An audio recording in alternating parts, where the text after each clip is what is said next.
Nagar ZP సమావేశ గొడవపై హోంమంత్రి నాయని అసత్యాలు మాట్లాడుతున్నారన్నారు గద్వాల ఎమ్మెల్యే జీకే అరుణ. కాంగ్రెస్ ఎమ్మెల్యేని టీఆర్ఎస్ బాలరాజును కొట్టడని నాయని అనడం విడ్డూరమన్నారు. అది తప్పని నిరూపిస్తే హోంమంత్రి రాజీనామా చేస్తారా అని ప్రశ్నించారు డీకే అరుణ. వాస్తవాలను ప్రభుత్వం వక్రీకరిస్తోందని మండిపడ్డారు అరుణ.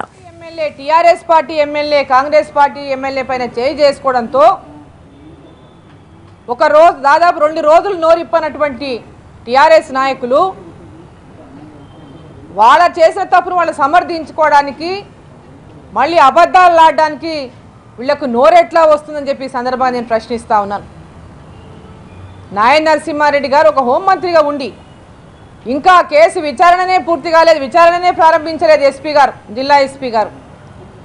అంటే హోంమంత్రి గారు కాంగ్రెస్ పార్టీ ఎమ్మెల్యేనే కొట్టినాడు, మా పార్టీ ఎమ్మెల్యే కొట్టలేదని చెప్పి మరి స్వయాన హోంమంత్రి గారు ఏం మాట్లాడితే మరి ఆ విచారణ ఏ విధంగా కొనసాగుతుంది? ఆ విచారణ చేసే అధికారులకు హోంమంత్రి గారు ఏం సందేశం ఇస్తున్నట్లు ఈ సందర్భాన్ని నేను ప్రశ్నిస్తా ఉన్నాను.